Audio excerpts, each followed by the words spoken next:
So we've mentioned Stanford in Mm-hmm. that Portland region, Yep. and we've mentioned Texas, and we've mentioned, the top teams in that region. But um, have you forgotten who Stanford is playing in their first game?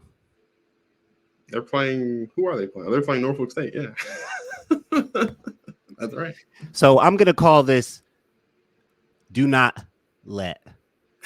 I'm going to start on a series of do not lets. Do not let Diamond Johnson get off in that game because Cameron Brink will be getting ready for the WNBA next week. I'm just telling you what I know based on what I know to be true. Can you run that back for me? And it's not just Diamond. Listen, Norfolk State, like they won their conference back to back.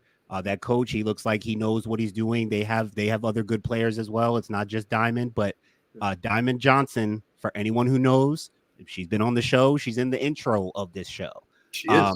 For anyone who knows what you're dealing with in Diamond Johnson, who is not your typical HBCU basketball player. She transferred in. Yeah. She was at Rutgers. She was at NC State. Rutgers first. I covered her at Rutgers. She is not one to be tampered with. You want a bracket buster? People will be looking up like, wait, how did Stanford lose in the first game? And I will be over here like, yeah, I told you. That's the first thing. When I actually printed out my bracket today and looked at everything, the first thing I did was say, where is Norfolk State? Who are they about to upset in the first round? Because I'm like, they're 15 or 16. I'm like, okay. So do not let Diamond Johnson get off. What's Cam going to be doing next week? Cameron Brink will be preparing for the WNBA next week. If I see Diamond Johnson comfortable in that game early in the first 5 to 10 minutes and doing what I know she does and what she's been doing this year for Norfolk State, she will bust brackets. Cameron Brink will be preparing for the league next week. I know this to be true. I will also say, and that's a 15 seed, so that's my lowest seed that I'm going to vouch for as a potential bracket buster right there. You are probably the most unintentionally hilarious human being. I only speak, Marcus. I only try to speak. I try to warn people when I know danger is coming. You know, when something's coming, it's like this is on the horizon. You got to speak up and say you got to let people know so there's not panic. This is the siren that goes off. This is the tsunami siren. Let off the warning signal. I'll be the one. Here am I. Send me. I'll be the one. I will warn the people. Send me, Lord. I will do it. I will be the one to warn them. This is Martin's Paul Revere moment. The British are coming. Come on, man. Don't play with her. Do not play with her. They will beat, bro. They will beat Stanford. If she goes off, they will beat Stanford. Trust me. I have them written down. I put them in my bracket. I'm bruh. You have get comfortable. I put them in. I marked them down. I didn't do a full bracket yet because I'm like, yeah, I know. I marked that in. That one, I'm like, screw it. I'm taking them. All right. Also, Marcus, shame on us for not once on this show talking about Audie Crooks and Iowa State. As a 7 seed, this girl is she's a freshman. The first freshman in Iowa State history to be first team All Big Ten. She scored over 500 points this season. She was unanimous first team All Big Ten. This chick is dominant, a dominant post player. Obviously, she has the size, but she has touch. She shoots one-footed, off-foot, like shimmy fadeaways. Like she reminds me of my guy Los I played with in college. She is footwork, timing, touch, feel. I mean, dude, anytime you watch the clips, people can't stop her. Her own teammates say they wouldn't want to play against her. Iowa State in that region, we better look out for her because, again, when that game slows down, you have an elite post player like that. Better watch out for Audie Crooks. She's the real deal. She's going to establish herself early.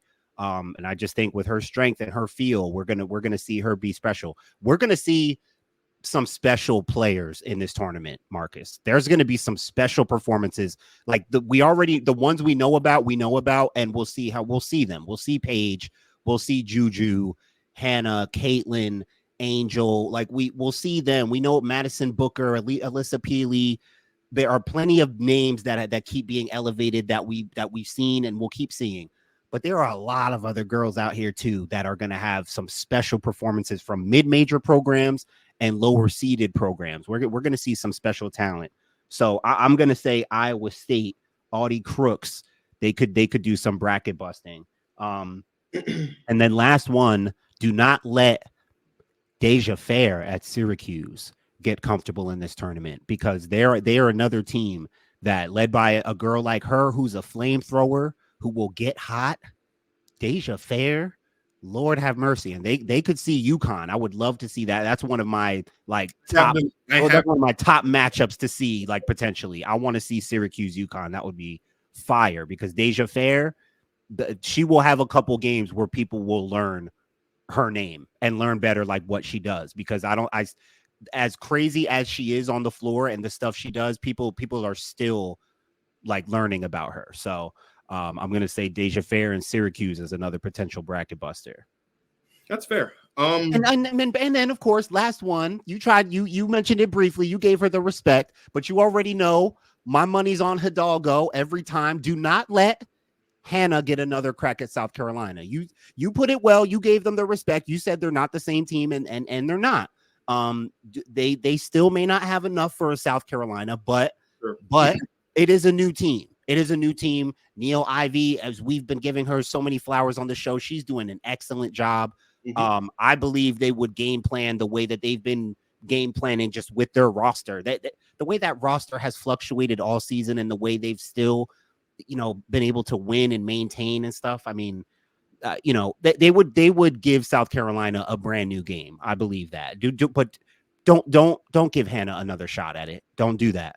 Don't give her another shot, because that again, I'll wave the flag. I'm trying to warn you. Do not let Hannah and the Fighting Irish get another shot at the number one team in the country. I have two for you. The first one's Texas A&M, who I actually have going to this. Texas A&M, I think, of all the first round matchups for the 11 seeds, I think they have the most winnable one. Honestly, I know they're playing Nebraska, right? I know that, but you've got Green Bay playing Tennessee. Green Bay's not winning that game, I don't think. You've got Syracuse playing, I think it's either Auburn or Arizona. No matter who it is there, Syracuse is going to win that game, I think. And Louisville's playing Middle Tennessee. Of all the 11 seeds, and again, Nebraska, we talked about them earlier, really good team. They pushed Caitlin Clark in Iowa to the limit in the Big Ten championship game. But there's just something about Texas A&M for me. Good point. I watched Texas A&M play really good basketball. They lost to us in the SEC championship or in the SEC tournament, but in that game, I'm trying to pull up my notes because I want to make sure I say her name the right way, because I don't want to butcher it here. Aisha Coulibaly had 32 in that game against us in their game in the SEC tournament. Janiyah Barker and India Rogers, those three alone, really good basketball players. I watched them in the SEC tournament, and when I tell you my jaw was on the floor watching them play against us in that game. I couldn't believe what I was seeing. Not because not because they're bad. They're those three players are just really good. They play off each other really, really well. I actually have Texas A&M getting the upset on Nebraska in the first round. I think they can win that game. I also think they can win their next game. I really, really do. And so I think there are a lot of people that are going to be high on Nebraska because of what happened in the Big Ten championship game, because they're the 6th seed. But Texas A&M, I think, can ruin a lot of people's nights in the first week of the tournament, because I think they can go out there and they can get the job done against Nebraska. And then the second team, and I don't even know if this really classifies as a bracket buster, but Louisville. I'm going to say it is. Louisville. I think Louisville can beat LSU. I do. Okay. Yeah, they're good, man. LSU. They're tough. Louisville's a really good basketball team. They're a tough basketball team. And we talked earlier when I was talking about South Carolina, we talked a lot about emotions. When LSU gets emotional, it doesn't usually go well for them. And that is going to be an emotional game for LSU, obviously, because that's where Haley Van Lith came from. She transferred from Louisville to LSU. That is going to be a very emotional basketball game for everyone involved. Haley's going to want to get her get back. Yeah. Louisville's going to be motivated to obviously want to send Haley home, maybe get her preparing for the draft next week right alongside Cam. You know what I mean? And I think one of the things that LSU has had issues with this season has been teams like Louisville, who are tough, who are not afraid to pass the ball until they find the right shot, and who do not have to go down low in the paint to win basketball games. Like, Louisville does not have to operate down low to win a basketball game. And if you offensively are avoiding the defensive presence of Angel Reese and avoiding the defensive presence of Anissa Morrow, and you're doing so successfully, that spells problems. That usually spells trouble for LSU. When South Carolina went on their run towards the end of the second half, and then to start off the third quarter, or the end of the second quarter into the beginning of the third quarter, there was a lot of just strictly perimeter offense being played. There was not a lot of movement down low. There was not a lot of feeding to Camila Cardozo in the post, partially because she was in foul trouble, so we had to, but also because it just wasn't working. When you can get rid of what I noticed about LSU is a lot of times they end up in foul trouble because like teams strip them of their physicality, and then when they give it back to them, they get overly physical, and it leads to fouls, and it leads to Angel Reese having like 3 fouls halfway through the third quarter, and all, and then you know what I mean. Louisville, I think, can send LSU home, and we won't even get to see Caitlin versus Angel Part 2. Well, I don't think we'll see it anyway because I think UCLA is going to beat them, but we won't even get to see LSU versus UCLA. And I want to see that. I want to see UCLA LSU. I think that would be a great game. I think that would be an exceptional game. But I would say that Texas A&M and Louisville are my two. Those are my two. I like it. No, I like it, man. I like it. Like I said, I just feel like, and this is why I also didn't want to feel like, dude, I feel like nowadays, especially, you just don't know what's going to happen. So one thing I always do think about, Marcus, too, about Louisville. I was going to say this about Louisville because I watched them lose in the ACC tournament to Notre Dame. Was it the championship or the semifinal? I can't remember what round it was, but I remember seeing that. It was in the semis because the semis, I think. Yeah, Notre Dame played NC State in the championship. That's right.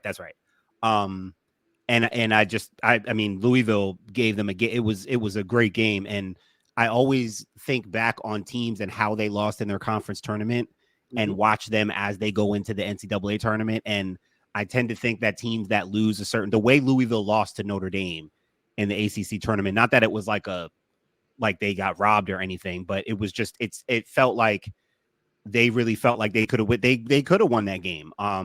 But I felt like they went out. Same thing with NC State losing in the championship game. You know, NC State, they're over here in the Portland region. What are they?